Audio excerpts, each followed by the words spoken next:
Hello, ladies and gentlemen. It's your favorite paranormal investigator. My name is Tim Sedano. Tim Sedano. This is Paranormal Insight. Welcome to the show. Last week we had a rousing success with trolling the internet for the paranormal, and we're going to do it again this week. So, if you want more fun stuff, and you want to either laugh with me or go, Tim, you're wrong, feel free to join us. The chat is wide open. We're available pretty much wherever you get the UPRN, or you can go to my channel, which is, turn on the ye old ticker here. There I am. Oh, that's my Gmail. That's okay. You can go there too. Give me a quick little note, and maybe I'll bring you in. So, let's get started. Ladies and gentlemen, we're trolling for the paranormal through my Instagram account at Paranormal Insight. Paranormal.insight on Instagram. I'm going to stop the banner here real quick. Okay, so let's get this up on the stage. The first thing we're going to look at is, and I hate to include people, but I think it's important. The Forrestal MJ12 thing is kind of cool, and there's other fun stuff to look at, but we're going to start here. So let's take a look at this one. She's going to go on for a minute, but this is someone's body cam footage. I'm going to zoom in on it up here, see if I can get that done. So this is really, really, if this is faked, it was really well done. And they also got this here. So, yeah, she goes on to explain a few more things, but look at that. That's pretty darn neat. If this is AI, it's really well done. I'm seeing a bit of a halo as an artifact compared to everything else around there. But, I mean, because I don't see it with the trees here, and I think I may detect a slight halo with that character as well. But, as far as the Dogman and or the werewolf goes, I thought this was relatively accurate to what I would expect from a mid-form dogman and or werewolf. It's crazy that this footage was really caught and no one's screaming from the rooftops about it, because, I would. And this is brought to you by Brooke Stir. She brought this to our attention, so thank you, Brooke, for that. But yeah, that's pretty impressive. I'm gonna have to say, I don't know. I'm gonna say no. Hello to Heidi in the chat. How's it going? You gonna message me about something? Okay, that's fine. So yeah, there's our first one today. So if you have comments or questions or rude noises, don't add rude noises. I'm just kidding. But if this looks like something that, because it's apparently from a ranger's body cam footage, and this zoom is done artificially. You can tell because it gets more and more artifacty, and that could, photographically speaking, account for that halo around the creature. And then there's this one too. There's also something interesting that happens. I want to point it out as the loop comes back around. Yeah, little digital artifacts here and there. So if this is something that is artificially generated, kudos, because they match the background, they match the lighting. It's not that hard to do if you know your way around color correction in CG artistry. And the feet is what does it for me more than anything. I usually look at the feet. You see the way when he goes over and he goes animalistic, how the foot pops kind of on more on the balls of the feet, as I would expect when you're going to all fours. And they even teach that in martial arts and in special forces training to one degree or another. That, that level of awareness with your feet instead of trying to keep them flat, that kind of happens anyway when you do it. If you go to all fours on your hands and feet specifically, not your hands and knees, your hands and feet, They, it kind of happens naturally, but they really enhance it, and just the way it locks in. I mean, the ankle is way up there. If this is the ankle of the beast, it's way up there, and then he stands flat, straight up the net of the thing. So I don't. My guess is because of the artifact, and you saw that little blip around the bush there, and there's more on the other angle as well. I wonder if I can pause this. Yeah, I can. Okay, let's just. Aha. Yeah, you see that little weird thing there? See, this is what makes me think that this was staged. This one in particular. I think the two different shots are relatively different. Um, because it's filmic. Someone added a filmic filter to the footage. So a lot of things are screaming to me this is fake. Although, I mean, kudos. The lighting here in the foreground versus the lighting in the background is really, really well done. Although I will say, I don't know why someone's using a really bright light back here. That doesn't make sense to me. If they're doing flash photography, okay. Still wouldn't need flash photography in a gray setting like this. Um, but yeah, so the push is, my guess is no, this is totally fake. But whoever put this together, they probably used AI to a degree or some sort of CG software to really put this together, and it looks really good. The proportions, if I were to see a dog person or werewolf or whatever, this is what I would expect. Hollywood exposure notwithstanding, because they depict this like in the Van Helsing movie with Hugh Jackman. Excellent, thank you, Heidi. So they kind of looked like this. They're werewolves. Looked like this. So I mean, it's derivative if it is enhanced, which I'm thinking it is. It's a really good AI and or CG, really taking into account that. Now they could have had another person standing there, being the motion capture person, kind of a deal, because AI is able to duplicate movement, and we've seen that happen with various different things. But I thought that was kind of interesting. So let us move on. Ron Hill's 1967 Alien Encounter. I'm going to skip that one because the image quality is freaking horrible. The ice wall thing, we could do it if you want to. Let's save that for later and go back to it after the break. Same thing with the lizard thing. Hey, what's going on? Okay, there we go. We have lots of fun stuff to get through here. And I lost my spot. See, we have all kinds of. Okay, so lizard thing. Attempts on his life because he tried to talk too much about Admiral Byrd's journey. So I kind of went down a bit of a rabbit hole when it came to Journey to the Center of the Earth. Now, briefly, from this point forward, we're going to go a little out of order here. This guy put together a very convincing costume. And here it is. So that's a dude in a costume. And we see cosplayers do this stuff all the time. And granted, the werewolf thing didn't look that thing, but you see where the joint is. He's standing on like a ski or something like that that can really support that kind of weight.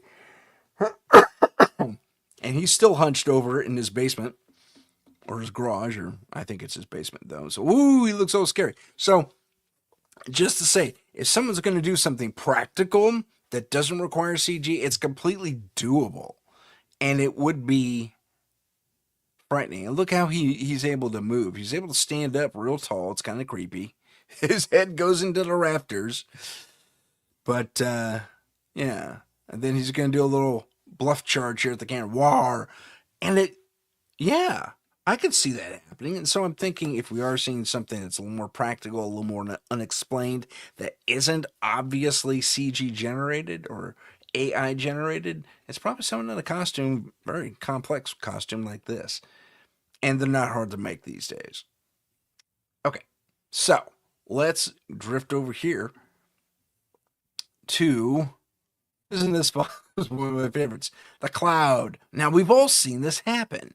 We've seen these cloud things happening. I don't know where this is specifically, but it looks like a lump of soap, but it doesn't deteriorate and it stays together. And it almost seems to have a consciousness to it, its movement to a degree. So isn't that fascinating? I thought that was kind of cool. And what is it that is making these fluffy cloud things come out of the sky? So he's gonna poke at it, which its consistency also is really weird. So we're gonna see these guys lose it for a second, and then yeah, here he comes. It's coming back now. Okay, this is kind of a reloop of it, but it's fascinating to watch these guys just kind of play with this thing. And the way it moves around is really bizarre. You see, he tasted it. What's it taste like? Isn't that interesting? And he's able to stick his hand into it. I mean, I'd be afraid of not pulling back a stump, personally. But I don't know how to explain this. I'm not. I know there are certain weather-related meteorological things that could account for this. I don't know what they are. I've heard of them though, but to see this lump of cloud fall from the surrounding clouds is very interesting. Oh, excuse, sorry. Talking yawn. I talk too much, so I tucker out my voice. But yeah, that's really interesting stuff, I think. Okay, moving on. If I can move on. There we go. Now, this was kind of interesting. This talks about the Vimanas, and that this could actually be a jet cowling. And it supposes that we already knew how to fly. We just had to reinvent the technology. So, to briefly explain this a little bit before I play the clip is, yeah, very intriguing. I agree. The cloud thing. So the video we're about to watch supposes that in the past, especially regarding the very well documented um, Indian texts of old, the ancient stuff, where they wrote about everything, and they even taught us or tried to teach us how to build our own craft that these gods were flying around in. And yeah, step by step instructions on how to make one. And this video goes into this a little bit. So it's a bit of a long one, but I think it's very interesting. And I don't know who did it. Ancestral Explorers gave us this one. Let's see. See if we can call up the sound here. Let's see here. Oh, I reduced it. Myths or symbols. Sorry. The Vedas and the Mahabharata describe. There we go. Hopefully you can hear that.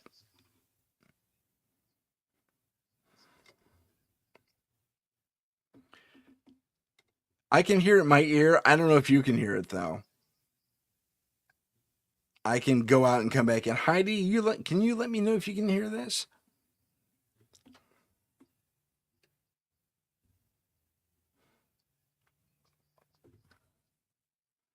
No audio. Okay, good to know.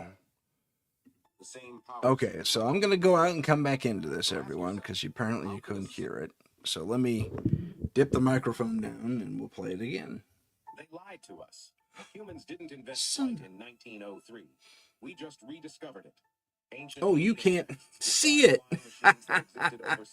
You know what? I'm going to do that again because I goofed on that. My apologies, everyone. So, hopefully you can hear all that. Let me turn up the volume input a little bit. They lied to us. Humans didn't invent flight in 1903. We just rediscovered it. Ancient Indian texts describe flying machines that I can't get the years ago. They were called Vimanas. These weren't myths or symbols. The Vedas and the Mahabharata describe them in detail. Yeah. Machines that could travel across the sky and between worlds. One verse even says, an apparatus that moves by its own power from globe to globe. And wait, It gets crazier. The texts list how they were built. Vimanas had 31 parts, including a photographic mirror beneath, and were made of 16 rare metals. But today, scientists can only identify three. In Tibet, ancient Sanskrit scrolls were found describing their anti-gravity propulsion, a force called lagama, the same power said to let humans levitate. So ask yourself, how could a 6,000-year-old civilization describe anti-gravity and interplanetary flight unless they'd seen it? Maybe the first pilots weren't human. They lied to. Okay, so yeah, they lied to us. That's horrible. Um, I'm sorry about this.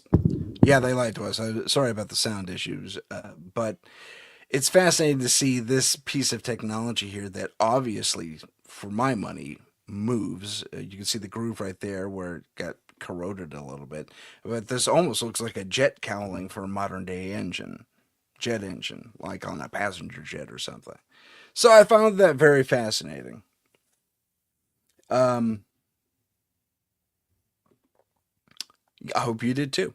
But yeah, that kind of brings to light that we were. I think there has something to do with that little baby ice age that we had that just kind of literally threw us back to the Stone Age for the most part. Because I think all this happened roughly before that, and then there's nothing or people go into hiding, and they found, especially in the India Tibet area, they found like way up in the hills, the ranges, the mountain ranges there, they found caves where everything was documented. Everything was documented. So it's kind of fascinating to really consider all this. Would this be considered paranormal? No, alternate history, maybe. But I mean, well, not even alternate history, really. Not from my perspective, anyway. It's more, well, it's just not mainstream. It's not talked about. I mean, would you want to? You see, okay, yeah, let's have a little baby discussion on this here. Would you want to be a people, a race who had all this stuff and lost it and then got it back again, or would you? And I don't know why the powers would care one way or another. To be completely honest, but maybe all this ancient stuff gave us regular folks too much power. There's that argument. I mean, honestly, I don't know. So I think it's a matter of controlling the narrative to a degree. So there is a political aspect to it in that vein, in that way. But clearly, to me, given that this thing is designed the way it is, and it has movable parts, you can see the joints where the corrosion is set in. Sorry, talking yawn. Woo, golly, I'm on a roll today. Time for more coffee. Mm. So, powers that be, whoever they are, don't want us to dig into our past too much because we may discover that we had not only levitation and anti gravity and all that fun stuff, um, and we want it back, and we dive into this history, especially the Vermanas and stuff like that. I think I mispronounced that, but excuse my itch there. Um, but it's a matter of having. Yeah, yeah, we just go diving into it. It's like recovering that technology that was lost and having us pick up maybe 100, 200 years down the from, where we apparently were. Although I can attest to this to one degree or another, being former NASA employee and having been in the Air Force RTC program, where you know they they ignore the peons, man. I think that's the greatest mistake. They got to make sure they're alone when they talk about this stuff. But I learned about all kinds of crazy stuff. I said so on the show before, and it is never mind. I've had my own experiences, but to have what I would determine to be if we're sticking to the current narrative, to have, anti-grav and levitation, which is approximate, what would you call that? Another, we kind of have it already. I mean, we know that liquid mercury spinning in a vessel will produce anti-gravity. Um, a toroidal thing. But we've all seen those videos. I should have saved one of those here. But it's also a matter of control. Yeah, I really do think that. I think they're trying to keep us at a certain space. Can't get too advanced. Otherwise, they might start leaving the planet and explain. Go out of our range. I whacked the mic. I'm so sorry.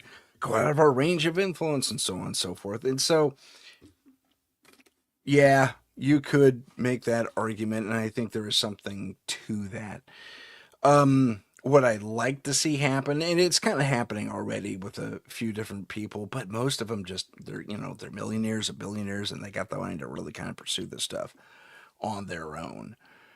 Whether they have experience and or exposure to government projects or defense projects or whatever, that would allow us to have that level of technology again. Because I'd call that, I think we're going to see more practical applications of levitation, whether it's toroidal mercury, lifting up a body or a vessel, but whatever.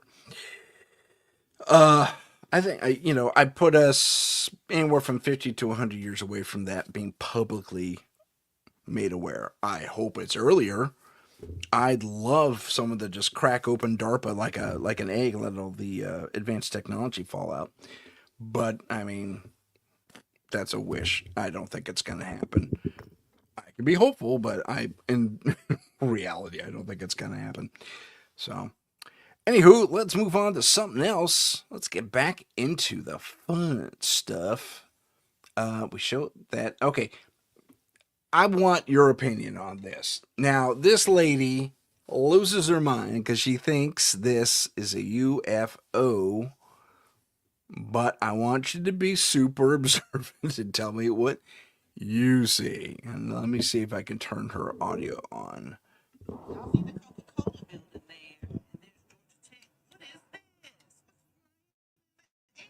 Yeah.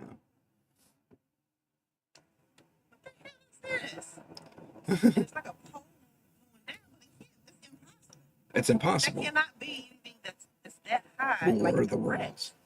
That's Coca-Cola, honey.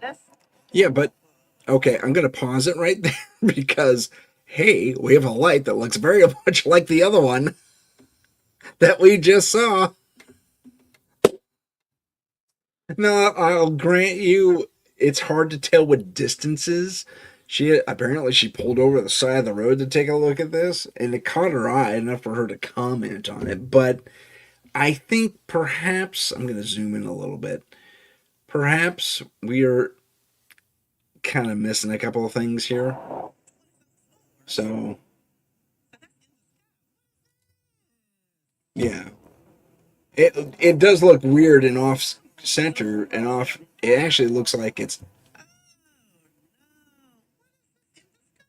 so. I think it's a light. To be completely honest with you, I think it's one of these other lights and it's off, or it's only lit on one side, or something like that. She has so much to say about it. Right in her face, right in her face. And she pans, she discovers where she's at. Oh, these aren't trees. These are trees rather, not bushes. She's doing this from her apartment apparently. But you see, it looks remarkably like these to me. And it's just higher up and closer to her. And maybe she just never noticed it before. I mean, I don't know. There'll be a color change to it. See, the structure of the lights looks almost identical to me, but they're off.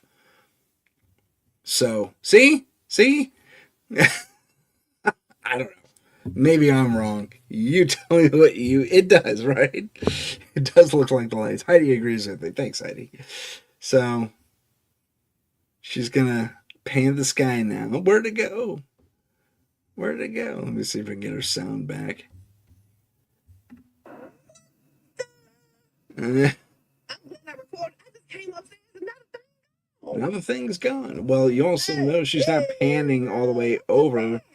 She's at a different angle too. she that's clever. She's clever in the hoax. I will give her kudos on that.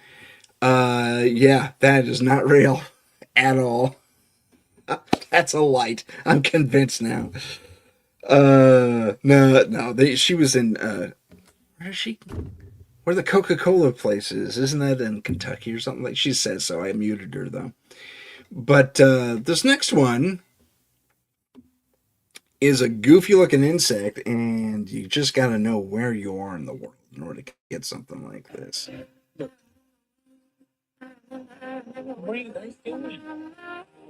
Oh no, this is something different. Okay, I'm so sorry. I was thinking of something else. So there's this odd shimmering, and I'm gonna mute the song because look at that odd shimmering. This weird refraction, and it looks like a filter, doesn't it? It does look like a filter, but it's something low and crawling. But then he scans the rest of the grass. If it's a filter and it's an effect on the camera, it's very well done. And it does look like that. But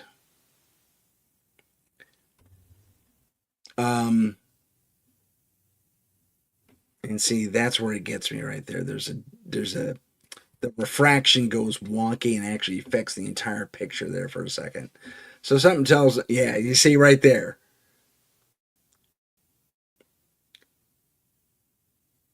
I think someone's messing with us. I don't think that's a refraction field or cloaking field for a strange alien thing. Um, because I think he told it to lock onto these weird dark spots in the camera because you could do that now. But see how it affects everything, especially when he zooms. So my guess is this is a filter and it's just fake. But it's not an alien. It's not an alien. I was thinking it was a bug thing, but it's not. Now this is interesting. This is a great story. I'm gonna get there, pause it real quick, and turn on the sound.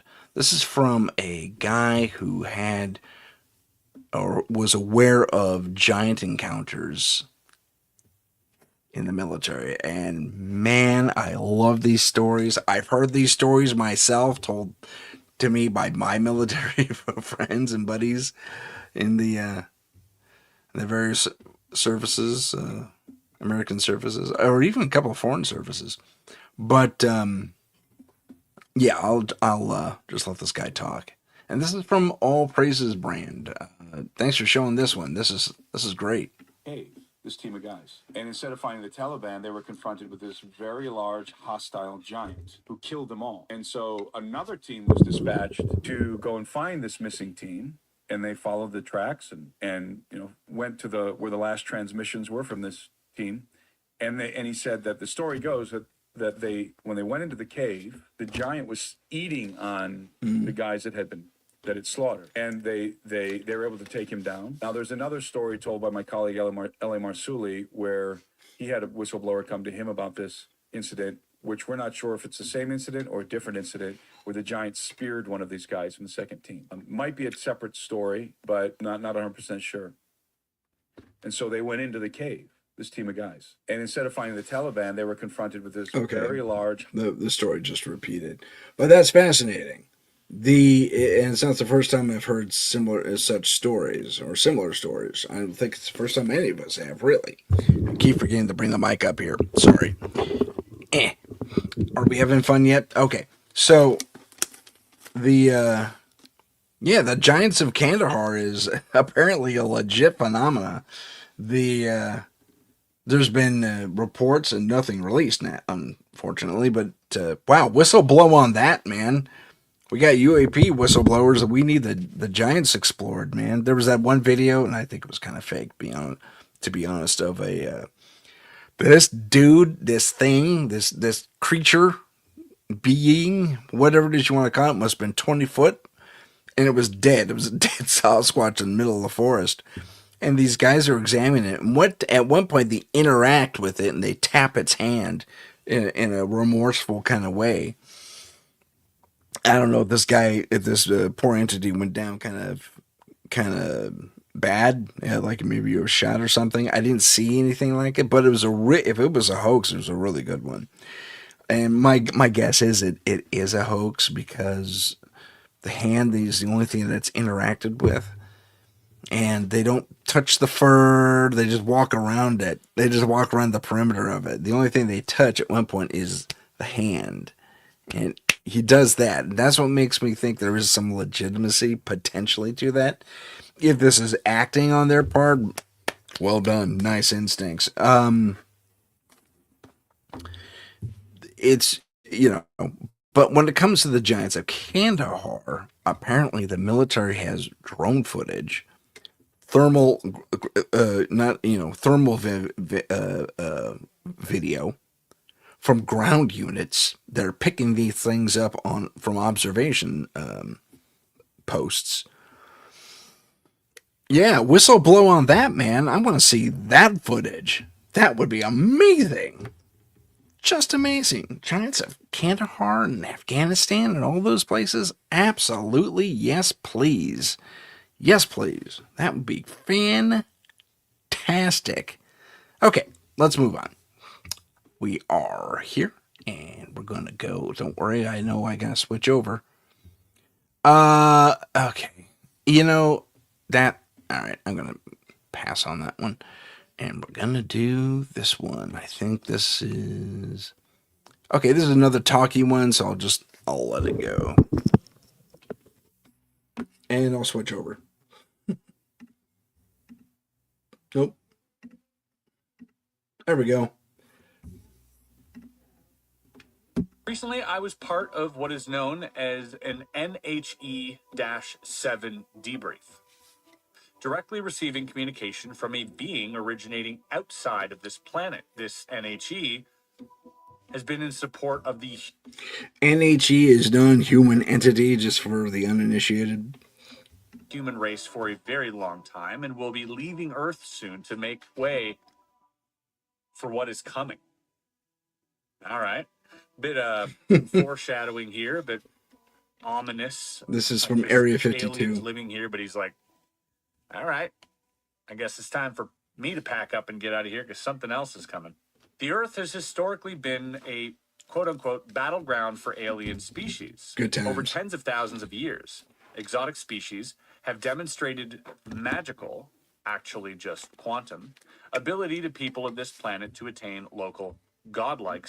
Okay, I think that's hyper cool to focus on. That magic is really quantum entanglement of some sort, bringing one thing to connect two particles connected across any given distance, but being able to have instantaneous communication with each other to one degree or another. And that's kind of what magic truly is. It's being able to initiate that connection. Isn't that fascinating? We always knew science would explain magic, and there we have it.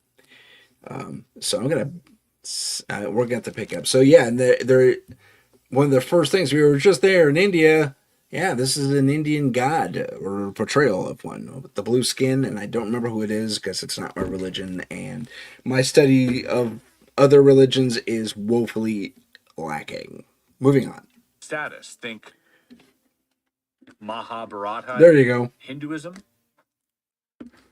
Some of this was for personal gain, whereas some were genuine sacrifice to teach people of this planet how to correctly increase quantum states to positive, what we call integer flows. The repeated destructive flow was eventually stopped after a benevolent species laid claim to this planet and left behind an autonomous facility to regularly audit the planet for any outside interference. This planet has been under the protection of this ever-watching autonomous facility for a very long time. This is now ending due to depletion of local resources, not just on this planet. It has been unable to print craft occupants for a while and has been gradually reducing the size of autonomous bots in an effort to maintain audit operations. I will only answer sensible questions. Okay. Many of flags are being raised so far. Let me know in the comments after that opening message. What is your gestalt? What is your feeling or vibe that this person gives off? Do we feel like this is a LARP? If it's a LARP, it's a very, very good one, I have to say. Given that they answered a lot of questions that I was asking along the way.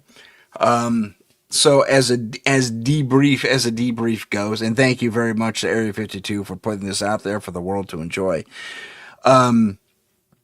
For me, it answers a number of questions that was even last week were unanswered. So, that's awesome. Chiefly the planetary audit and the use of bots. Probably not mechanical hydro and gear bots that we have today, and we do have some. Some are commercially available, but more biomechanical stuff. So it's probably clone this, that, or the other, and you have a probably a biological or a partially biological brain into these so-called bots that are able to be fed instructions at the digital level and or quantum level. So yeah, I think that's chiefly what we're dealing with. Sorry, I had to adjust the mic there. So I kind of I find that super fascinating that over these thousands of years, and we've heard people talk about this for a super long time. Billy, I just blanked. He just sent me a message today too. It was a robot message. Don't be impressed. Billy Carson. He talked about this in his Pyramid Wars interpretation, and this guy is kind of through this debrief he saw or read about, kind of speaks to that virtually happening the same way. Whether it was Enki and Illeal or not, I can't speak to that, and he doesn't speak to that either. No names are really given. So, but the basic narrative of the Pyramid Wars, as Billy laid it out, is essentially there. And the fact that the bad guys were driven off and the good guys stayed to protect us, and now they can't anymore because they ran out of resources to continue to build their bots for corrective stuff when it comes to auditing our planet. Not the first time me or anyone else watching this has heard that. So keep that in mind. I find it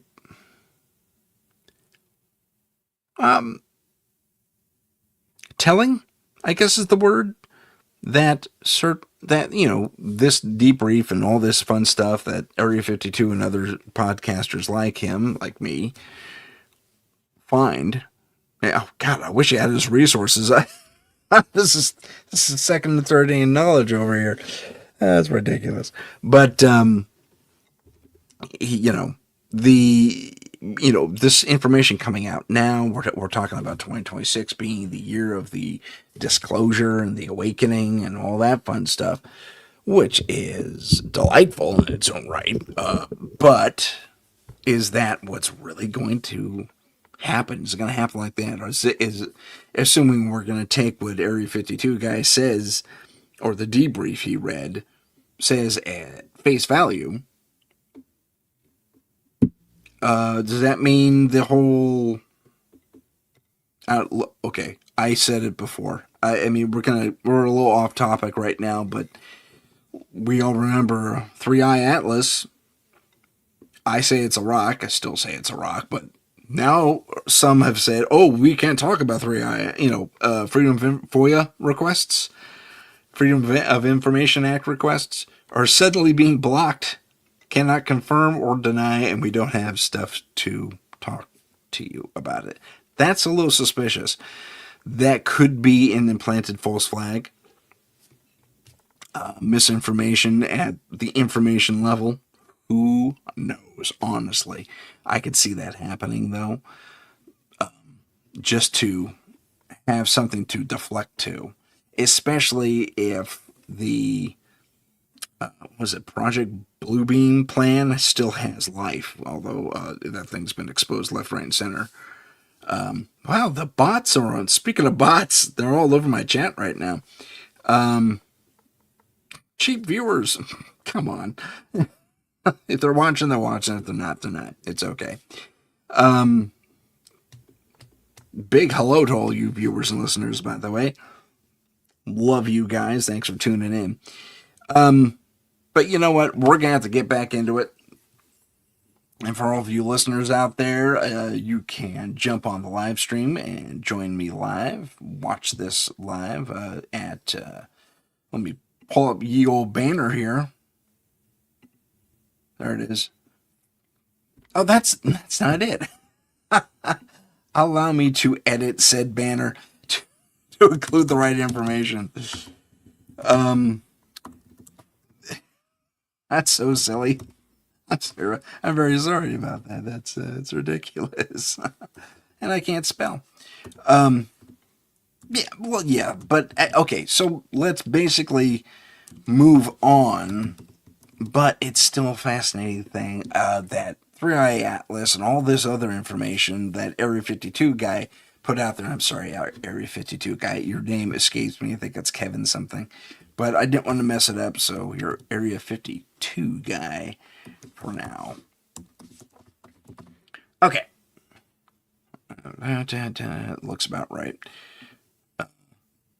Saving it and scrolling it. Okay, there we go. Now it has everything. The email and the website, the YouTube website where you can watch us live. So join us there. We'd love to have you there. And from there, you can also join us in the chat if you're so inclined.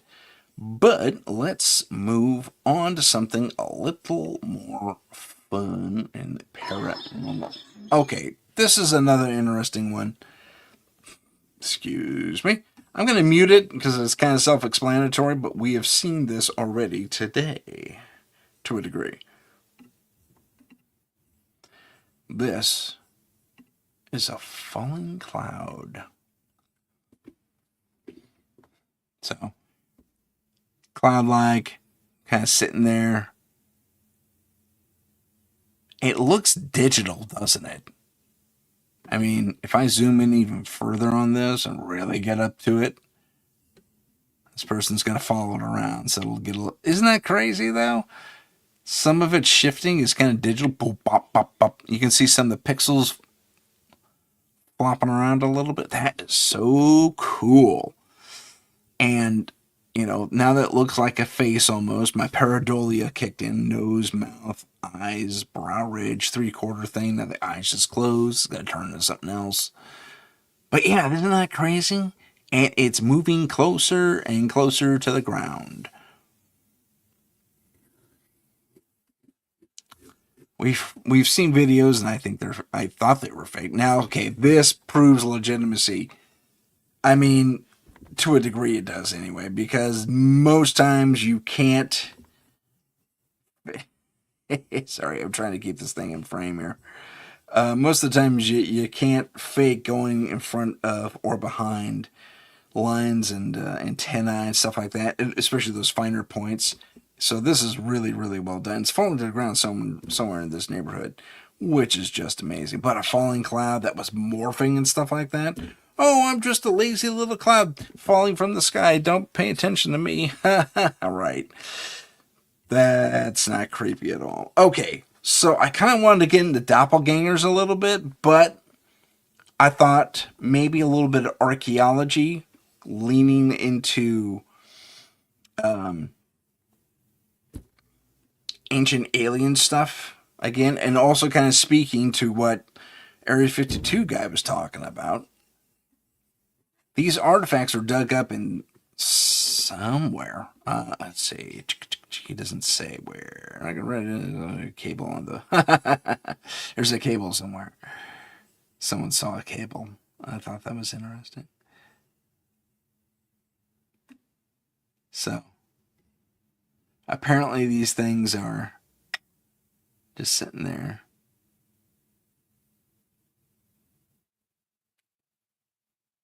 Yeah. It's interesting. It's really kind of interesting because, I mean, the contacts, if they're there, someone said they saw it. There it is. I saw it. Yeah, okay, I saw it. I saw the cable.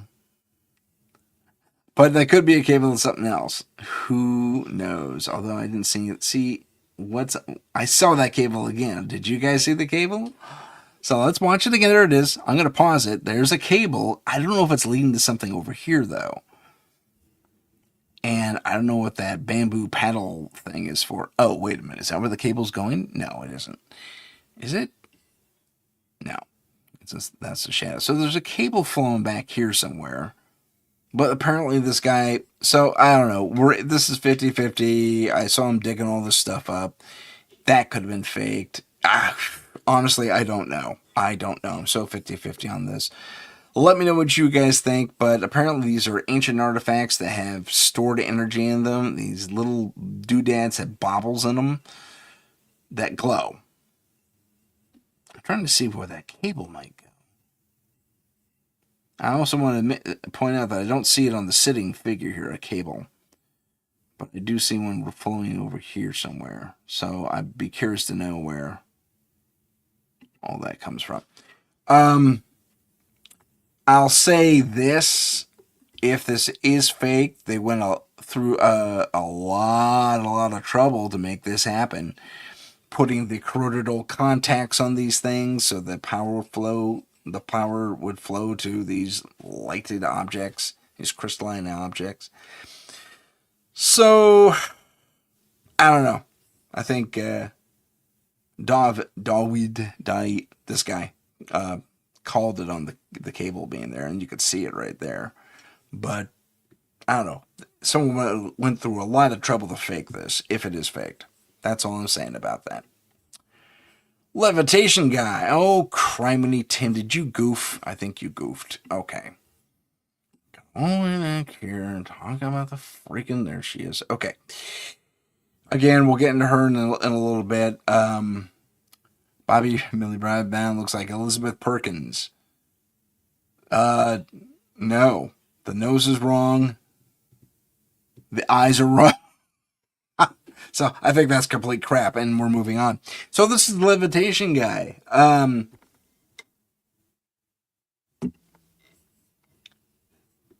And basically what he does is he focuses, and he puts that thing there. It says I use it for balance in the video. But he's got a metronome going over here. Let me turn on the sound. Breathing.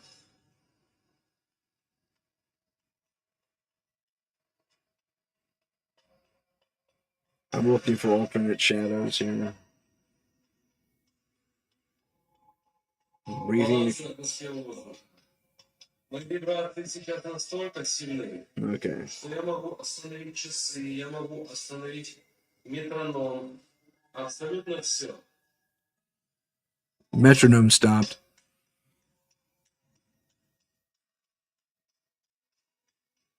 Это уже называется баланс. Balance.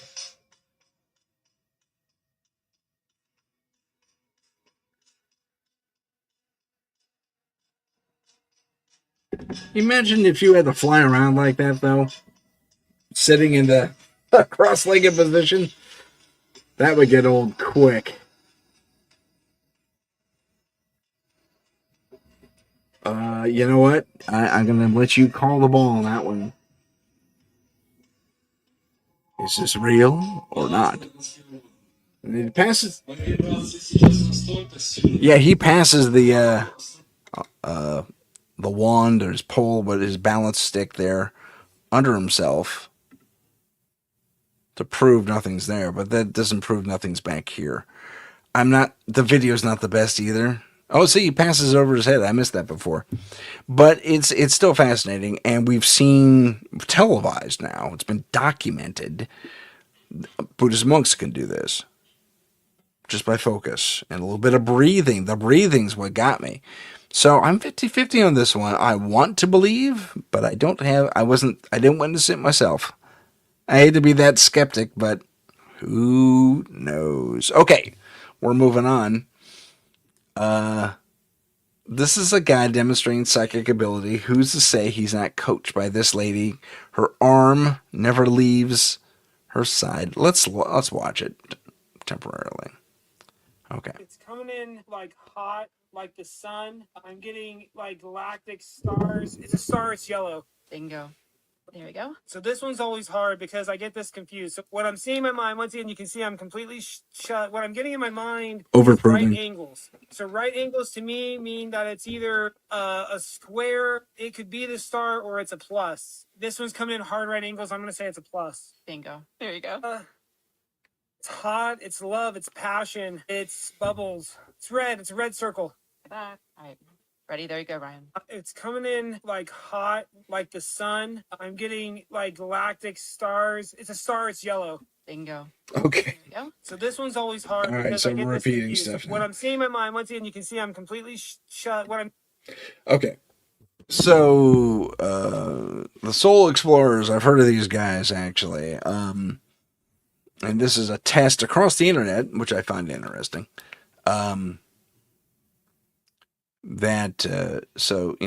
He needs professional blindfold, sleeping mask kind of thing to pull this off. But as it happens, my partner in paranormal and scary, she can do this. So do I believe it? I believe it's possible. He's over explaining it for me, and that's a red flag. But at the same time, just call it wavy lines, plus sign, gold star, all that fun stuff. I'd like to see that. I don't need to hear his process because it sounds like he's distracting, and that's what magicians do. So I don't know. The blindfold could be see-through. I mean, it's possible. So I'm 50-50. I want to believe this one. I want to, not sure I do. Okay. This is weird. This one was weird. I've never had an EVP like this before. But I'll play it for you. I should say I've never had an EVP like this in my personal experience. You guys like music?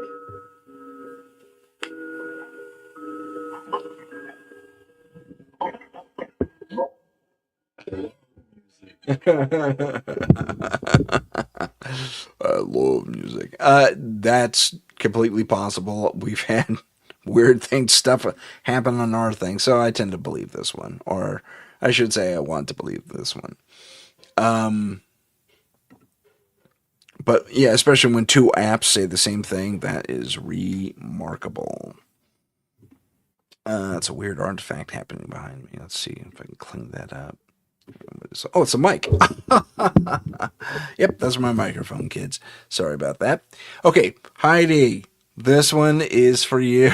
We have the secret planet or secret moon in orbit around our planet here, and this woman in Colorado claims to have caught it on her tape. So let's give that a listen.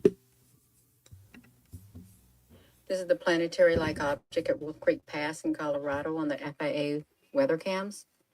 This object is rotating in the sky. You can see it. These spots or whatever they are, clusters, they kind of look like lights or something. They also you can't see it. I'm so sorry, guys.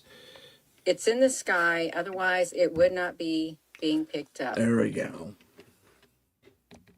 This is the planetary-like object. Okay, we'll watch it again because I goofed. On the FAA weather cams. This object is rotating in the sky. You can see it. These spots or whatever they are, clusters, they kind of look like lights or something. They also rotate with it. It's in the sky, otherwise it would not be being picked up. Okay. This is the planetary-like object at Wolf Creek Pass in Colorado on the FIA weather cams. Where's This object is rotating. Okay, so she recorded the FAA. She recorded the FAA weather cam, and she spotted this secondary world, this plasmoid kind of world, spinning around up there. And I will have you notice this corona here on the side of this thing, and it you'll notice it faces the sun every single time, and it's visible here through the cloud layer, and I would expect that that's the sun over there. You know what I think this might be? Because if anything were that obvious, it wouldn't just be obvious in Colorado. You know what I think this might be, though? It's even with the rotation, because I think it may be a refractive, not reflective, but a reflective aspect of our sun. Kind of like lens flare, but not. It's like a pinhole camera effect kind of happening. If you happen to know what a pinhole camera is. And you kind of see everything upside down and reverse, from the outside. It's really cool. It's a no photographic effect. But I think she's actually seen the sun there, like a refracted version of it. Not refracted. I keep calling it reflected, but it's bouncing off the lens itself, and it's shining straight back onto the covering of the lens, and I think that's what she's seeing. And this would almost, the rotation and everything, I think she's looking at flare points on the sun. That's the sun she's seeing. Isn't that cool? That's a really cool grab, actually. That's an astronomical thing right there. It's pretty awesome. And even under the cloud cover, she's saying, see, there's the sun and there's the real thing right there. So I think she's actually seeing like some weird effect. The lens, sometimes lenses have pinholes in them on these security cameras, especially if they have a zoom capability to them, just to clear water and stuff like that. But it's really fascinating that she caught that. I want to zoom in again. But yeah, I think that's actually the star. It does look very cool. I'll admit that, but I think she caught the sun. And it does spin that fast, by the way, and it has all these weird blobby things all over it. So, very cool grab. I'm going to call that the sun, though. Okay. Here's a little Mandela effect for you guys. And this guy is positive, just positive of what he saw. However, I do remember it differently. Do you remember? 1922 was built in Washington, D.C. We all seen it. We've all learned about it. We all had social studies. Now, what is Abe doing? If you remember, like I remember, he's sitting in the chair. No, see, there's a fist right there. Both hands are rested on the armchair. But guess what? It's not. In this timeline, one of his hands is a fist, and one is resting. I got to be completely honest with you. That's exactly how I remember it. Like this. So is this a Mandela effect? No, I don't think it is. And honestly, the Mandela effect is, for my money, from my own personal experience, I've been on this earth for almost 54 years now. And I've seen a lot of stuff. But when it comes to the guy for which the effect is named after, some say he died in prison, others say he never died.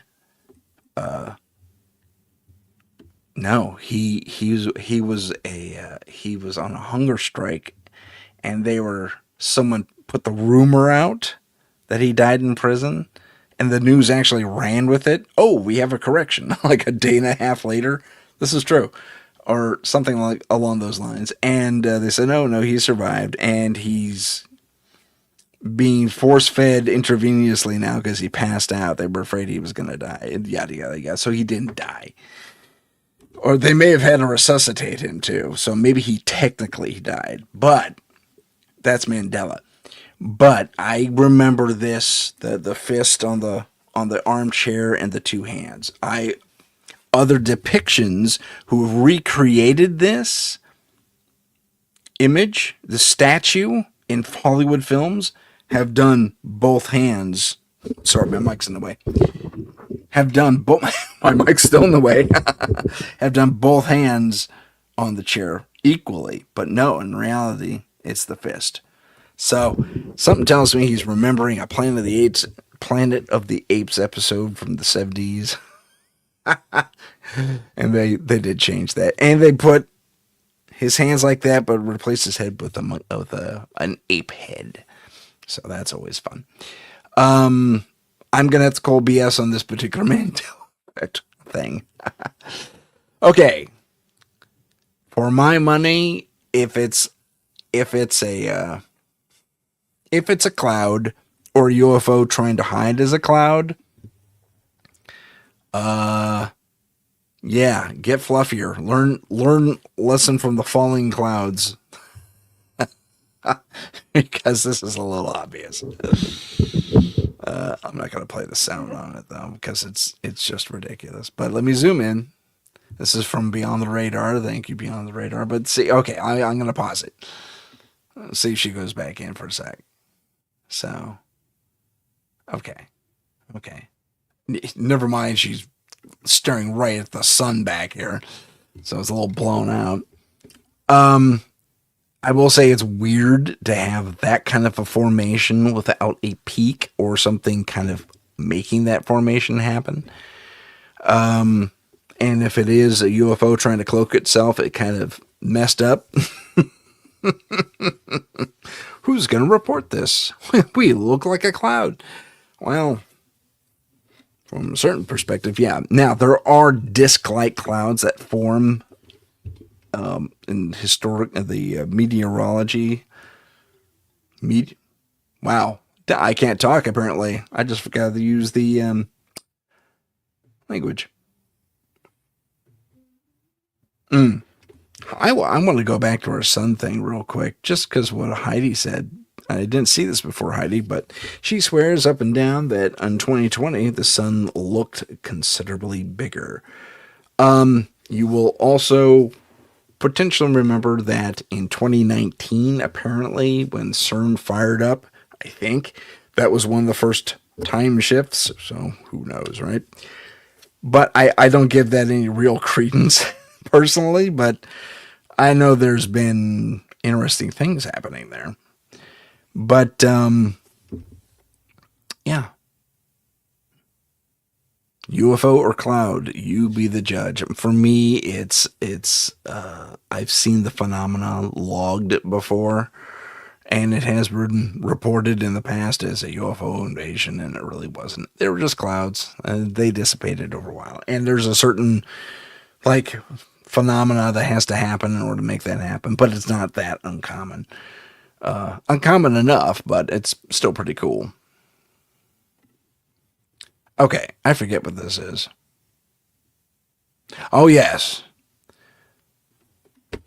I'm going to mute this because these guys drop the F-bomb every 20 milliseconds.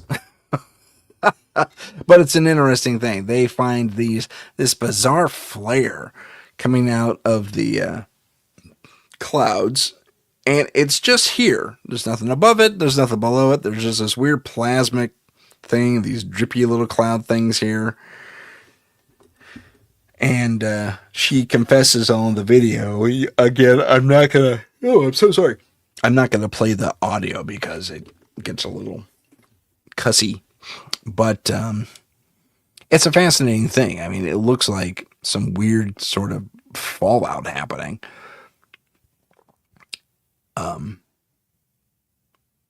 And kudos for the capture. And we see little plasmoid balls forming.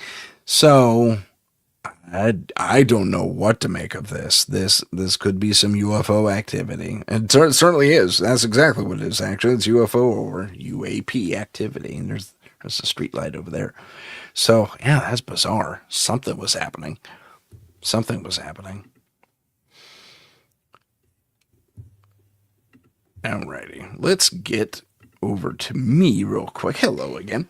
We're going to take a short break. But before we do, assuming I can make this happen, because I was having trouble earlier.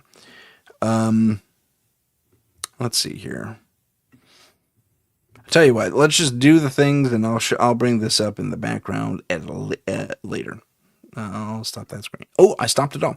Okay, let's just take the break, and we'll see you in about 2 minutes, give or take, assuming I can find the thing. There it is. See you soon. This is the United Public Radio Network, 107.7 FM in New Orleans and 105.3 in the Gulf Coast. UPRN talkradio.com. Esoteric programming at its finest. Long ago in the ancient world, the Trebus Omnes Lux, later known as the Tridents, were celebrated heroes, defenders of humanity against unspeakable monsters.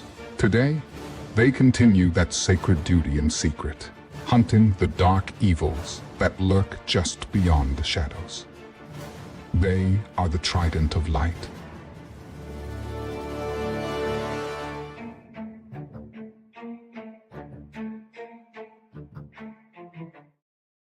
And we'll be right back after this. Hi, ladies and gentlemen. My name is Tim Sudano, host of Paranormal Insight, a weekly video magazine that reaches 500,000 viewers and listeners every week on average, and the number is only growing. Connect your brand with our curious, dedicated audience who want authentic content and authentic brands. For further information on putting your brand on the show, contact me directly at paranormal.insight.podcast@gmail.com. That's paranormal.insight.podcast@gmail.com. And we're back, ladies and gentlemen. Welcome back to the show. Today we're going to talk about the strange and the unusual. Check out our Patreon. Get deeper behind-the-scenes insights. Also, tips into being a better paranormal investigator and other fascinating content. Follow us on Instagram at paranormal.insight. Stay informed on upcoming shows, see what paranormal trends we're following, and help us reach 50,000 followers by liking, following, and sharing. Don't forget to follow us on YouTube at paranormal_insight. Click the live tab to see our latest videos.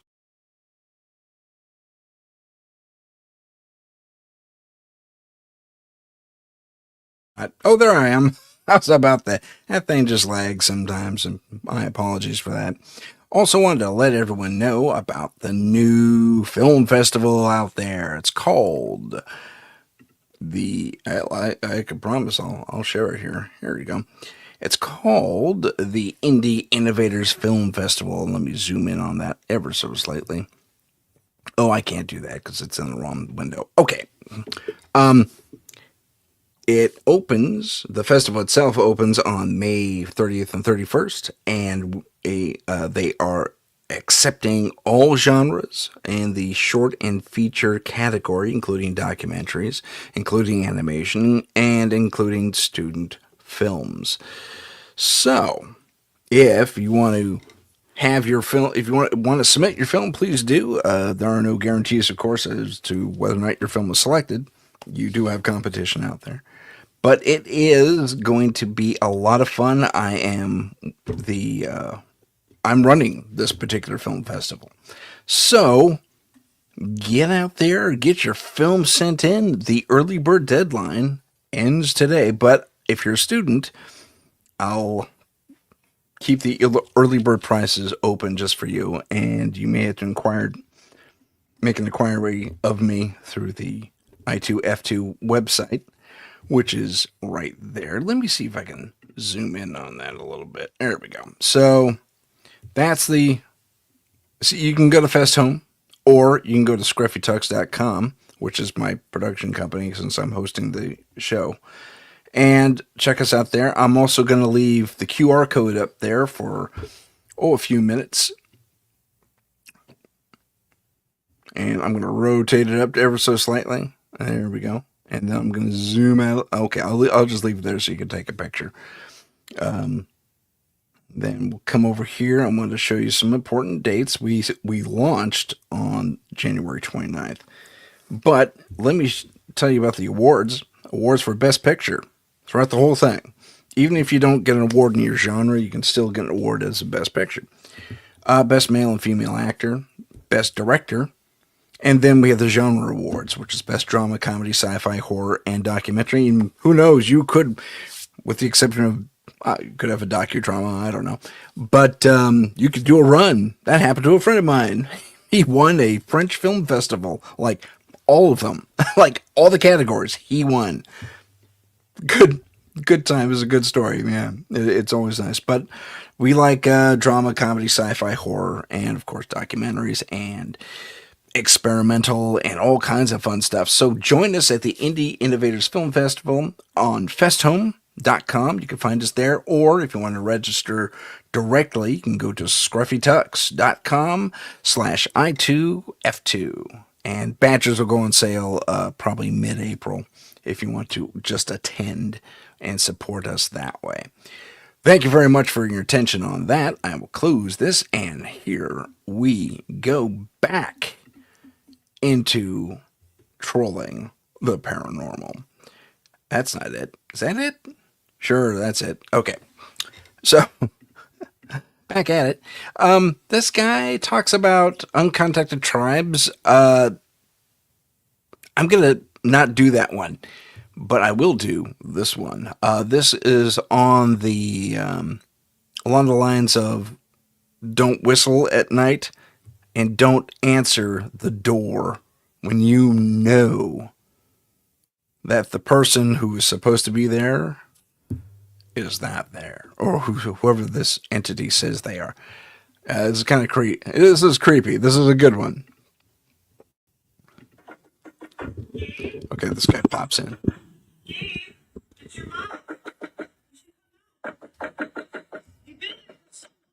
Okay, this guy keeps popping his head in there.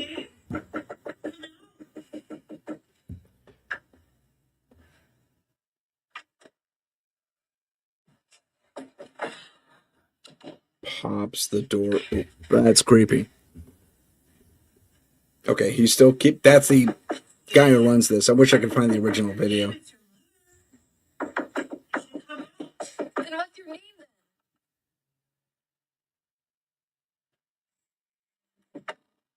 I don't want to start this. Okay, so that's where this guy pops in. That is by far, and thanks to Latinos Against Spooky Bleep, I can't say the name, but for putting that up on the internet, that's really cool.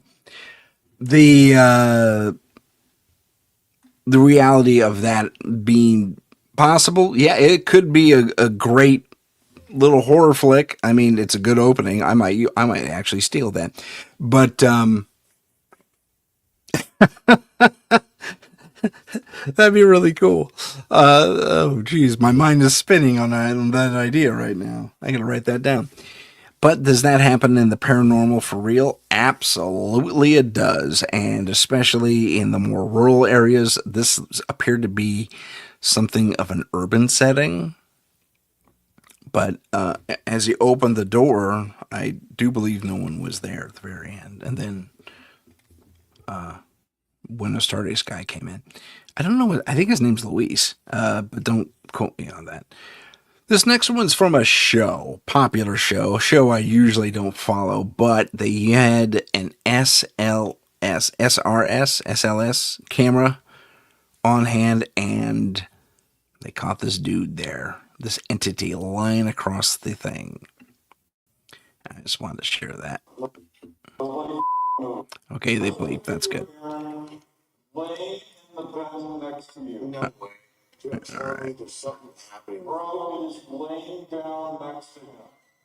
I can't believe what I'm seeing. A figure is laying down on the pew next to Aaron with its legs on him. How is that even possible? Would you look at this? Oh my God. It has its legs over your legs, Aaron. It's literally dangling its leg in between your legs, and its head is resting. Why is it so? Can you stand up? Hold on. It's getting up. It's sitting up in the chair now. I need you to stand up. Holy, it's getting up. Okay. I need you to stand up. Look what it's doing with its hands. Pretty crazy. You can do it. Stand up. Just stand up. Well, my left side is burning up. And it just Oh, okay, that's him. And right now, Oh, it's inside him. the same exact He's not spot. moving. And he does Now, not- okay, hold on. I'm going to pause this. that was incredible. Nobody. Okay. So first we have the guy laying down. I'm going to fast forward. No, I can't fast forward, unfortunately. But I'm going to mute it. So as this happens, I find it... Oh, we have comments. Look at that. Hey, Vet Girl's here. Woohoo! I don't know, Vet Girl. They're just... Man. You need to get more. You need to get on to get more people on your Vet Girl.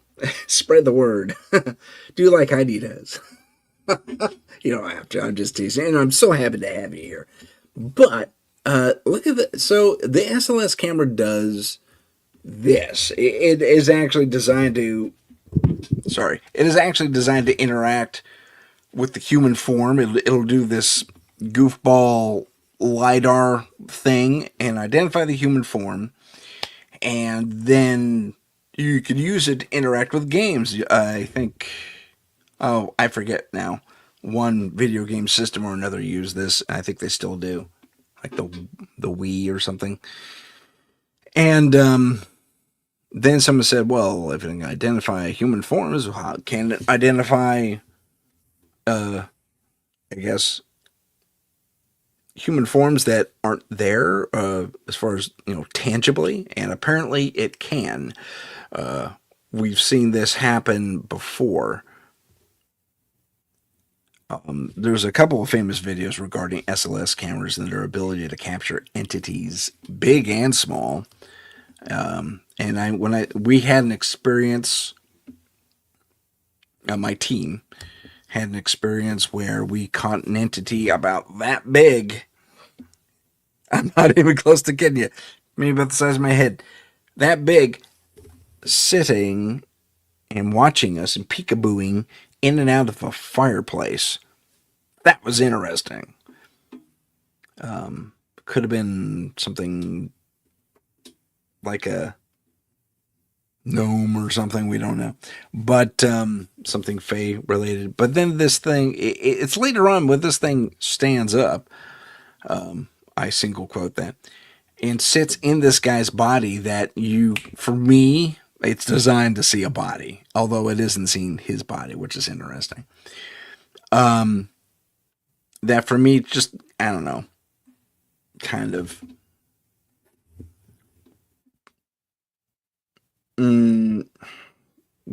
puts questions in my head, puts flags up on this. So this could be shadows interacting, because you will notice this joint and this joint do match his leg, which is right about there. And while we have this, foot thing here, and that don't line up, they still are also kind of parallel to this lower part of his leg. So that could be just a falsification, a bad read. So who knows? But it's still very interesting, and I think the technology has a potential. I don't know what's going on with that. That's pretty funny, though. I saw that episode. Okay. The shadow figure. We'll watch it, but for me, it's not all that wonderful, and why it's in. So, yeah, it tells you where to look.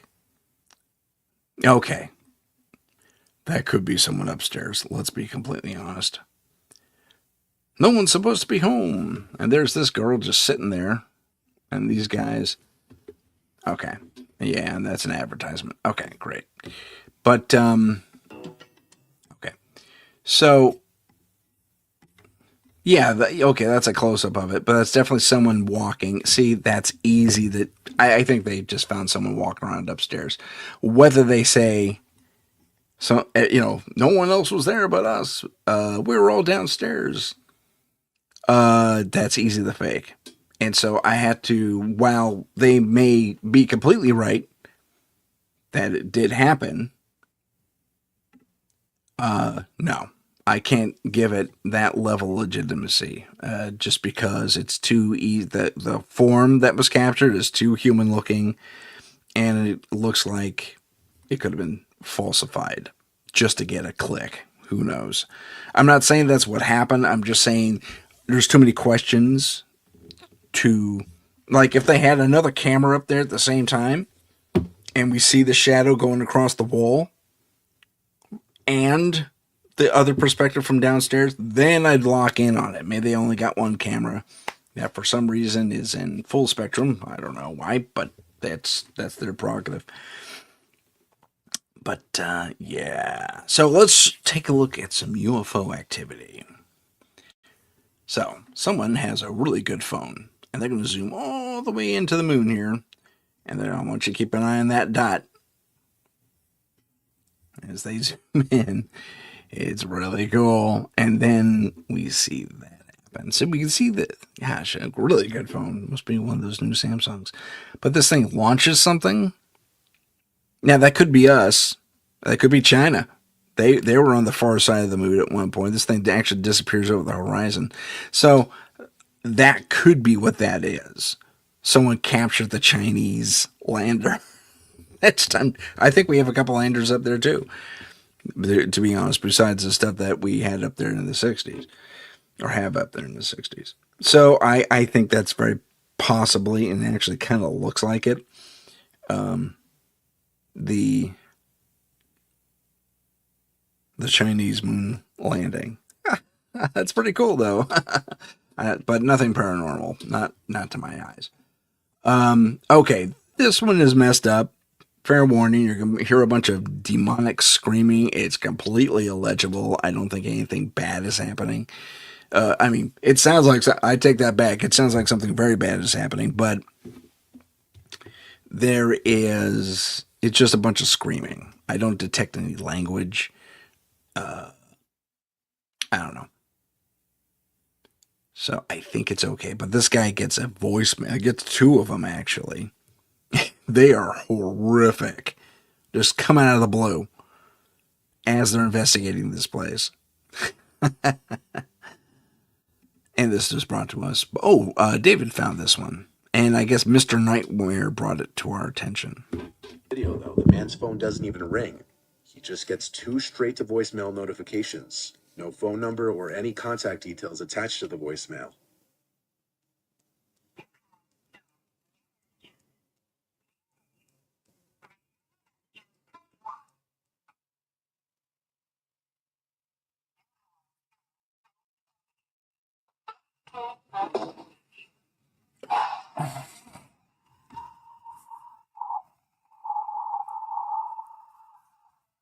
Okay.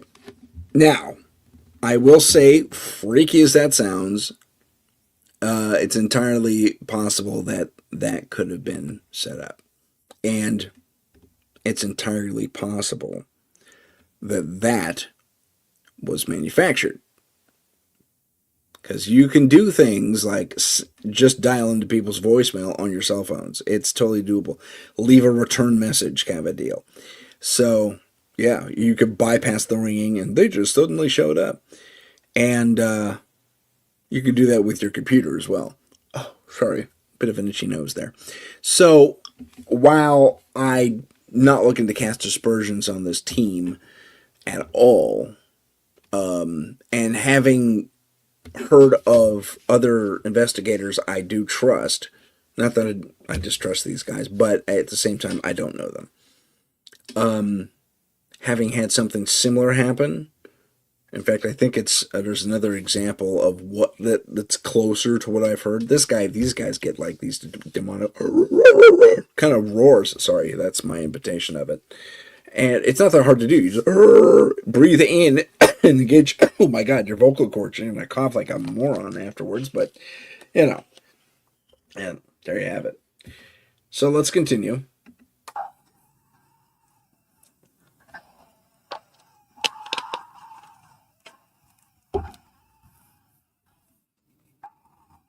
In fact, that it's just inhaling and making funny noises. I think that's what it is. I think this is faked. That's what it sounds like to me, anyway. So we'll move on. That's faked. Called it. Okay, David brought us another one. The crop circles thing. Hotly debated. This is Linda Moten Howe on Ancient Aliens, when they're talking about crop circles and messages and what it means. Sorry, talking young. And you know what? I'm going to leave that to personal interpretation, where you go. And we only get half the story on this for starters, for that part as well.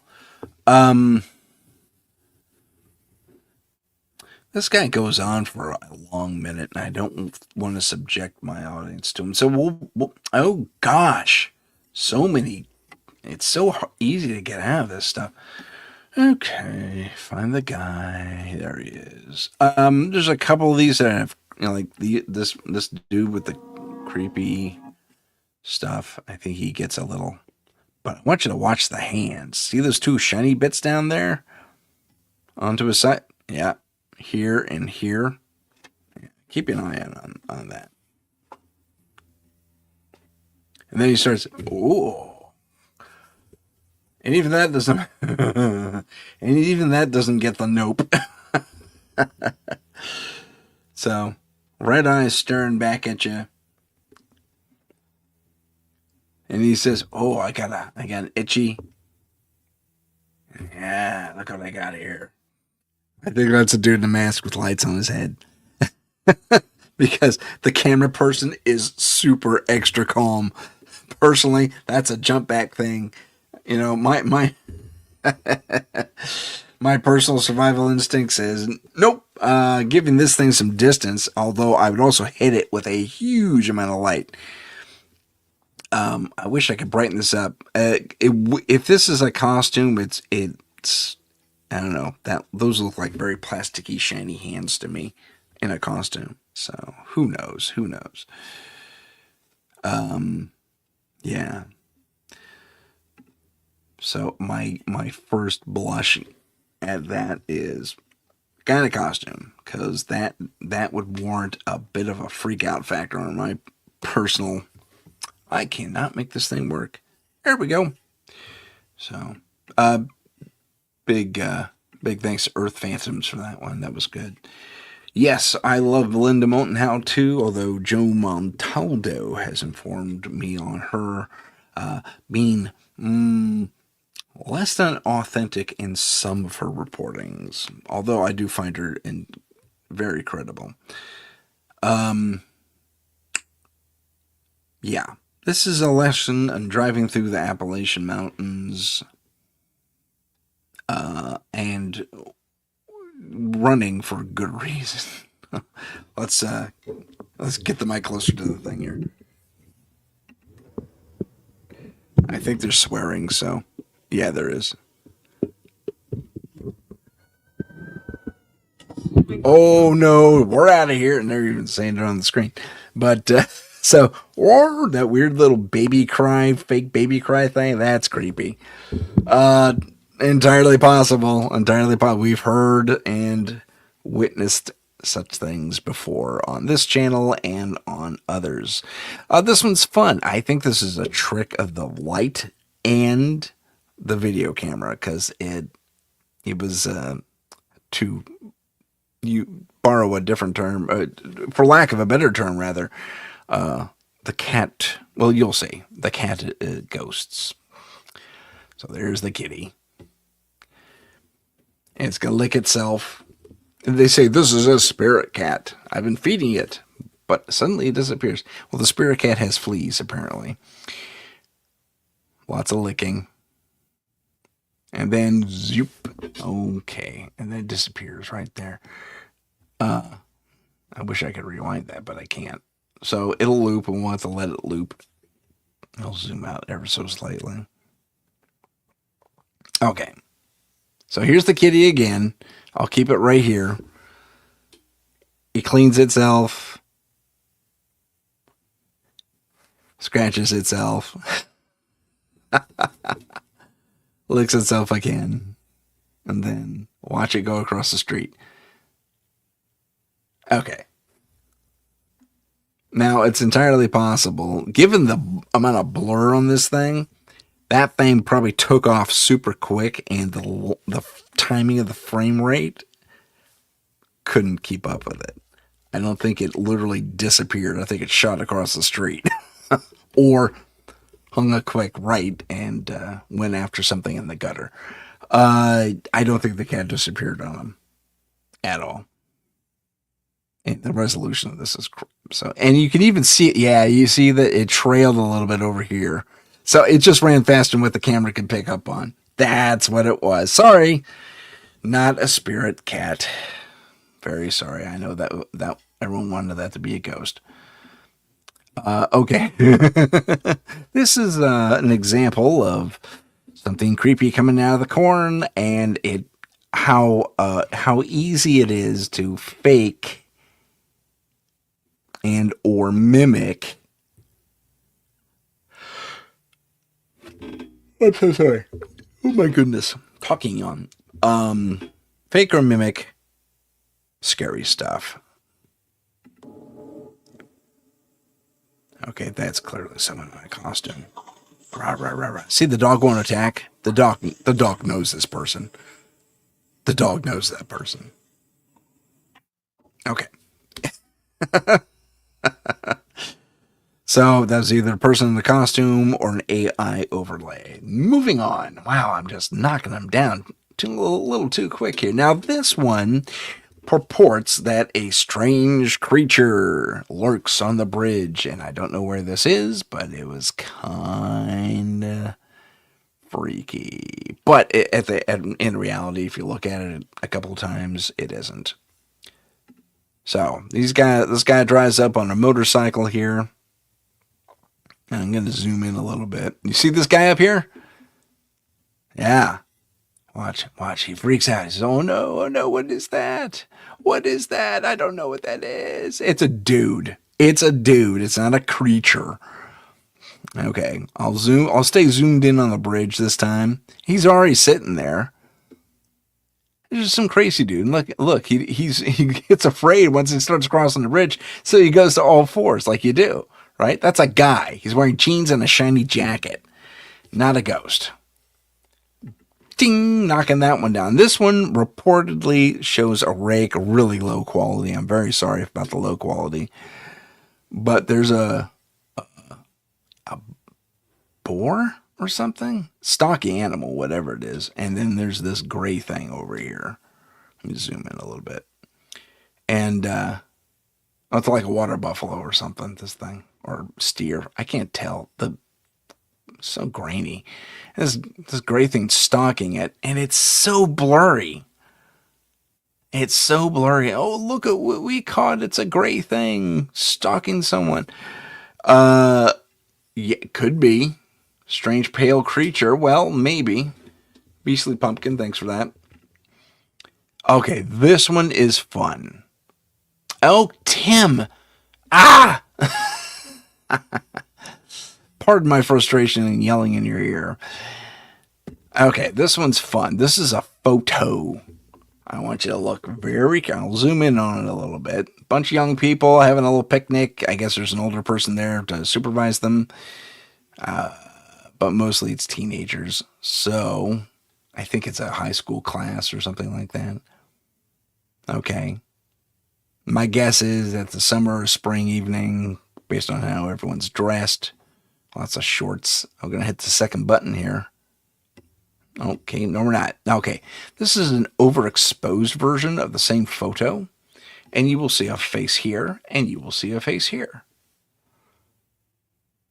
Ghosts? I don't know. Let's go to the next photo. Someone zoomed in on this one.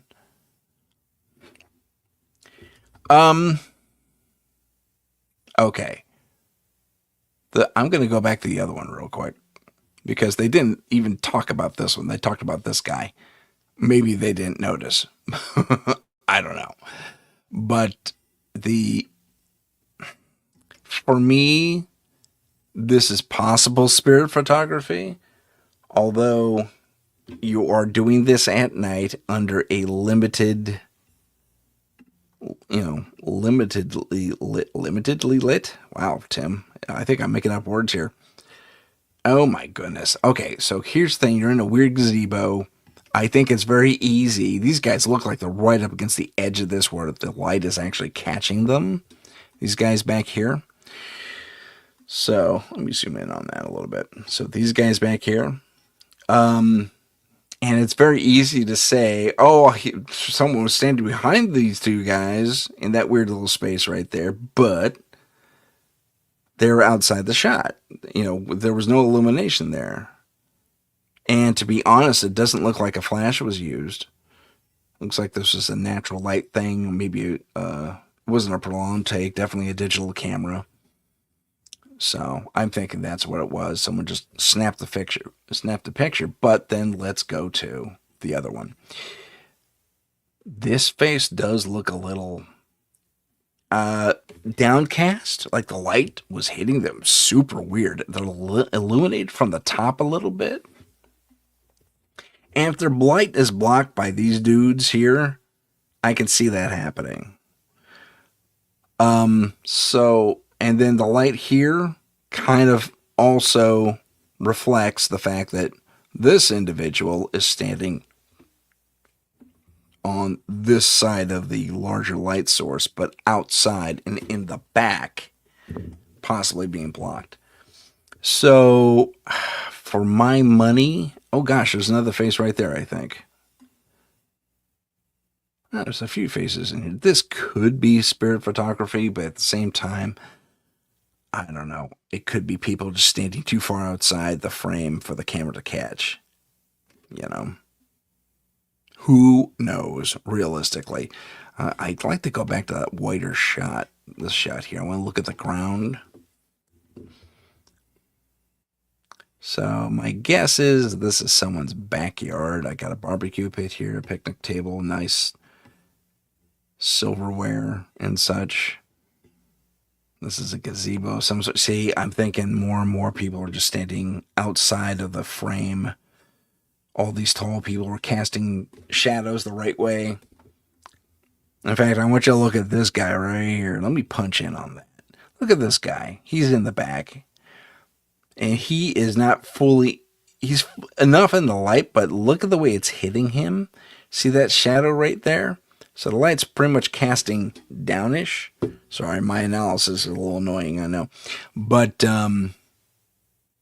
yeah, same angle. Yeah, that's the thing that gets me. So I'm thinking, and this is let me go over here. This stupid thing. Okay, no, that's not helped me either. All right, let me zoom out. Get over here and zoom. Oh, you piece of junk. There we go. No, that's so weird. Won't let me do it. Okay, let me zoom here and then zoom here. There we go. That's better. You can see, almost kind of see the face right there. And then there's another one up here. And then, shoot, zoom out, zoom in. This is so annoying. Almost make it out there. But at the same time, I mean, the visible light that this thing's able to see is limited, apparently. This camera, I should say. It's too limited. Yeah. And they also kind of look like the people next to... Yeah, Heidi, that's a great observation. That's an excellent way to put this. I'm sorry, Mish gave me that. Mish is here. Hey, Mish. I'm so sorry. I didn't say hi. I didn't catch you coming to the chat. But Mish says that, yeah. So I'm thinking these are people standing just outside the light, the available light of this space, this little gazebo outdoor picnic thing that someone has going on. Okay, moving on. Whoops. Moving on. And thanks to the creepy, what was that? Who gave us that one? Miss Creepy. Thanks for bringing that to our attention, nonetheless. Even though I believe it doesn't mean much. Okay. Okay, so let's go. Oh, yeah, this is great. Now, we've all seen this. I thought it was worth checking out again. This is the hotel that has the screaming going on in the room. This is really good.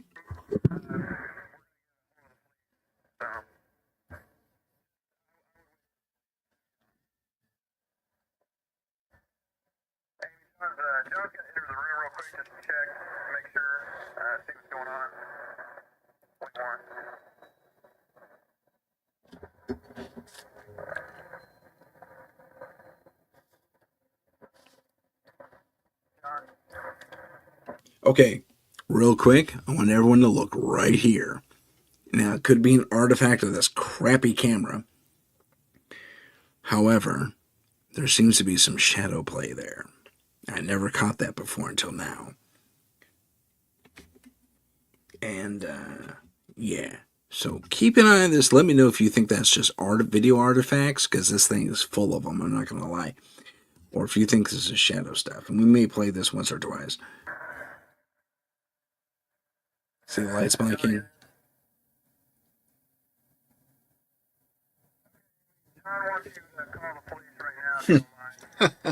Yes, please.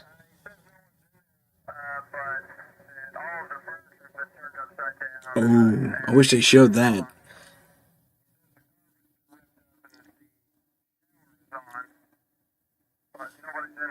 Okay, that may be what we're seeing then. It could be steam.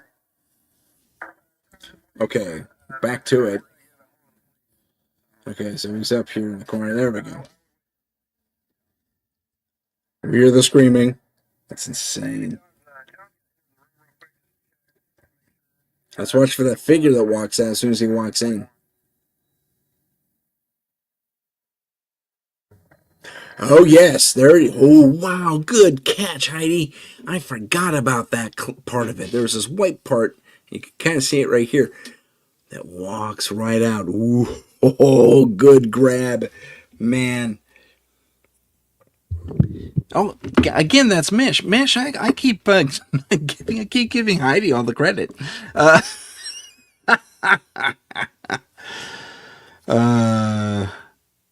Good times.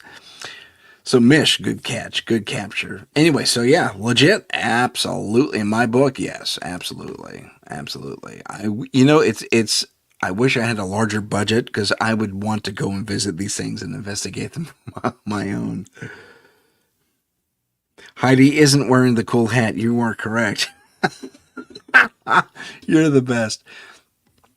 This one was disappointing. It's cool, but at the same time, so we're going to skip it because we just look at this guy's face and his reactions, which I think is a bit of a flag, red flag. And then here's another piece of, you'll see. Look at this thing. Look at this crazy thing. Okay, so it's a chupacabra, classic chupacabra, with the spikes on its back and everything. Look at the bunnies; they run toward it. The bunnies want to be in on the action. Bunnies would be in a hutch. P.S. Not there at night. Okay, very AI, very cool though. I found that very interesting. They got the eye shine down and all that. Very well done. Very well done. But fake. Just to let you know. Okay, this one is interesting.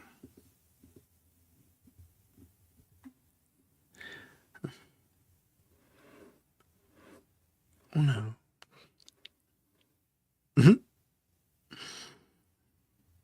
Yes, Heidi is cool and awesome in her own way. Sorry, there's a lot of stuff happening in the chat over here. Let's take a look at this one.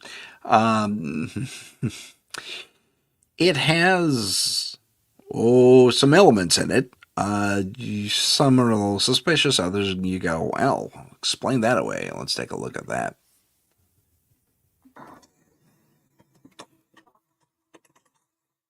A big dog-like creature in this busted up little rabbit.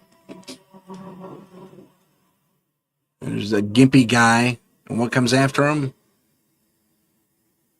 This weird three-tailed looking thing.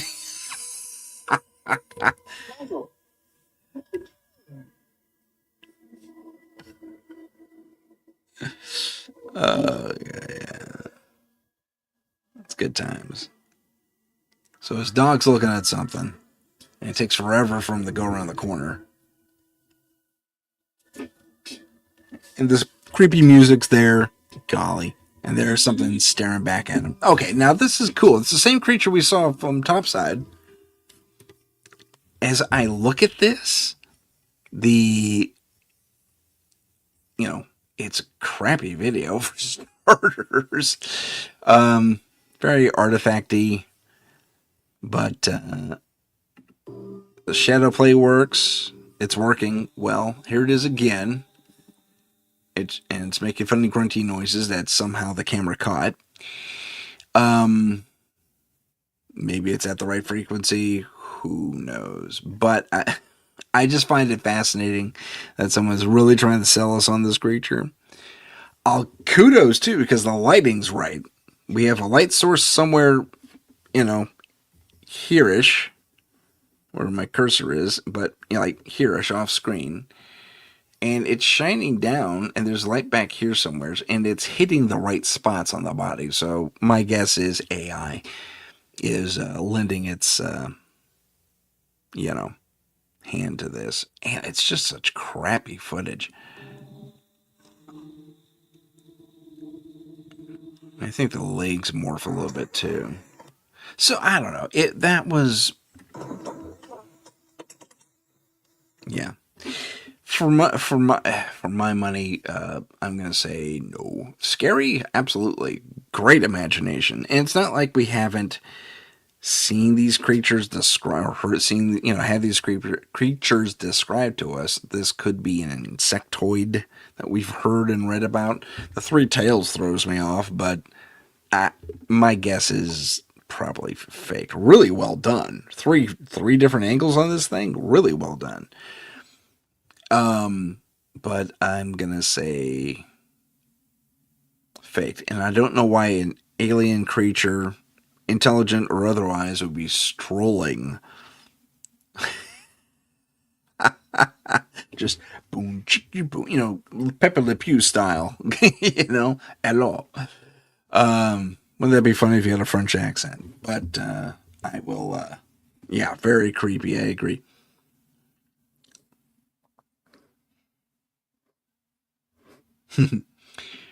Sorry, catching up with that. Okay, this is debatable. Because you'll see why. You'll see why. The It Clown icon.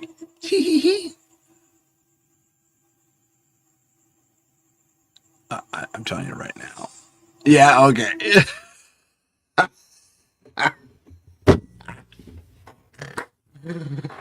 Okay, the fact that this thing had amazing sound and it's pointed right at that girl in the gate.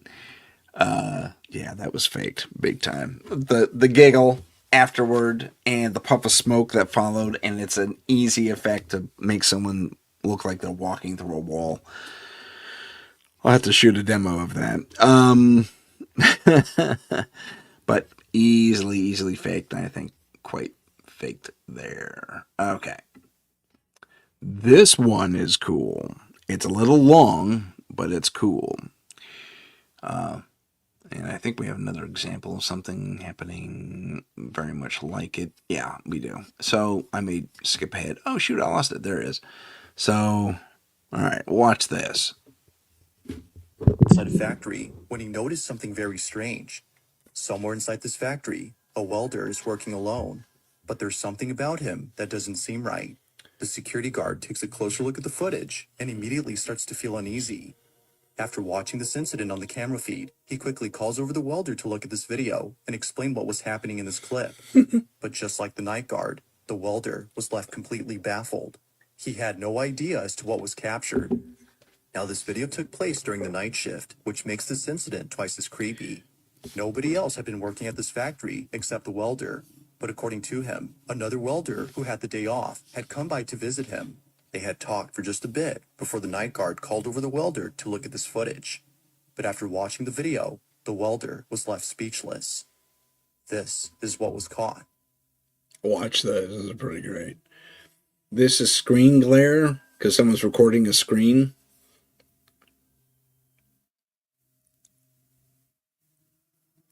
Also, watch for other shadows because his is being cast over here.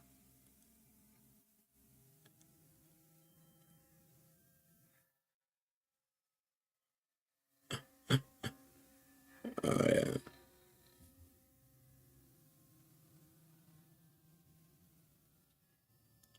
See that he shook hands with the guy? It's amazing. All right, bro. Gotta get back to As it turns out, the other welder who had dropped by to say hi wasn't actually there. The welder, who's seen on camera, swears that he saw the other worker in full uniform, as though he was ready to work. They had even shaken hands, according to him. But when looking at the footage, no one appears to be there.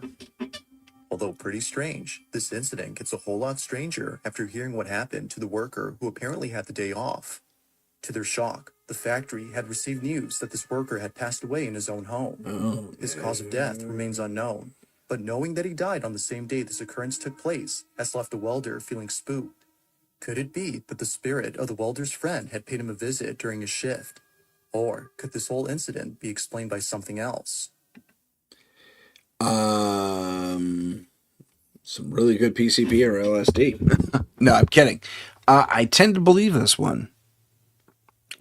I've personally experienced some. Well, I'm sorry, I have not experienced this, but friends, close friends, people I trust have, and there's several instances caught on camera that verify this experience over and over and over again. Not this specific one, but this type of experience. So, did his buddy come by to say hi, or is he really just super dedicated and wanted to go to work? I'm going to have to get someone on here to retell the Disney Haunted Mansion story. And there's a myriad of them, but yeah. It's really cool. Alrighty. So we are looking at 152. I think we've got time for one more. Let's make sure it's a short one because I don't want to go over again. Actually, yeah, let's do this. We'll do this one, then we'll do the other one. Okay. This is creepy. That's cool. That's it. That's a little one. And it's a few seconds long, and that's it. And they just dwell on it. For everything, big thanks to Max History for that one. Let's also look at the El Paso, Texas High School cafeteria. Someone doesn't like the food. Look at that. That's messed up. Could this have been faked? Yes. I want you to watch all this back here, too.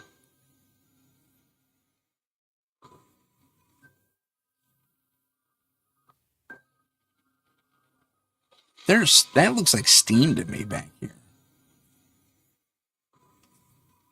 No poppers. I don't see any poppers available. And some of these chairs are doing some pretty impressive things.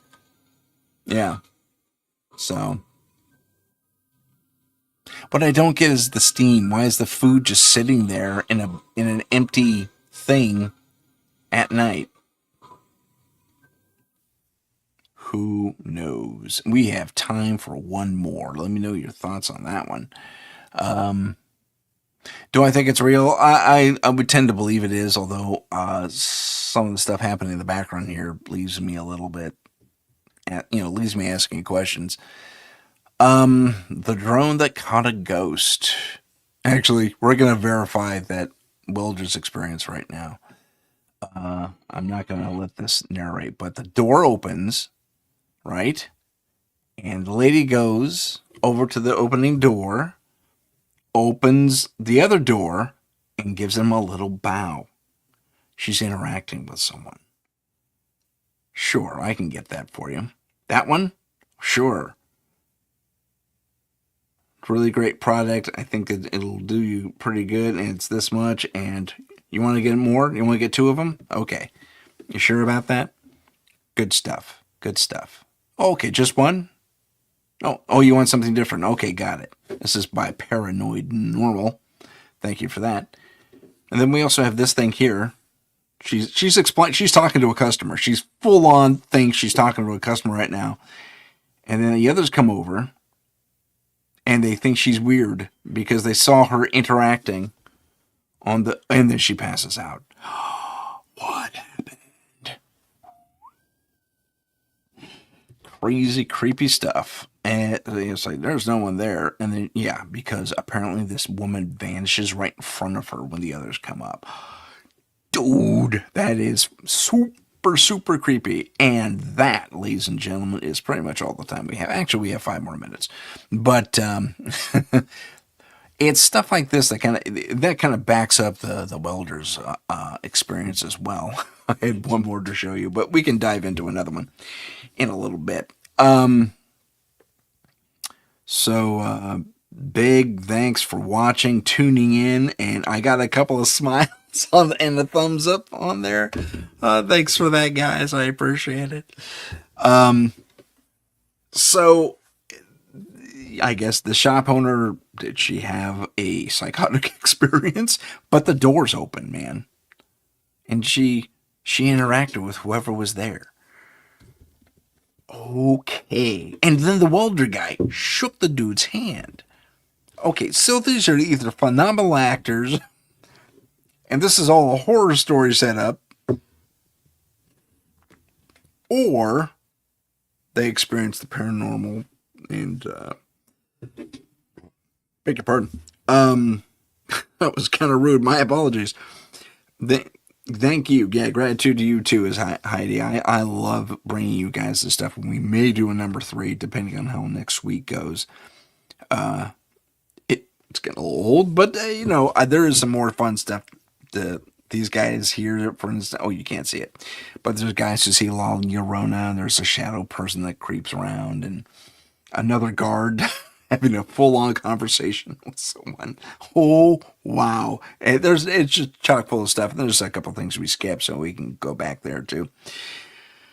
But thank you for joining me. Once again, my name is Tim Sedano. This is Paranormal Insight, and we will see you next time on... Oh, Mish, it's morning. You're in Australia? Okay, good stuff. Well, good morning to you. Have a good rest of the day. Take it easy, everyone. We'll see you next time on Paranormal Insight. If you have a paranormal experience that you would like to discuss on the show, please email us at paranormal.insight.podcast@gmail.com. That's paranormal.insight.podcast@gmail.com.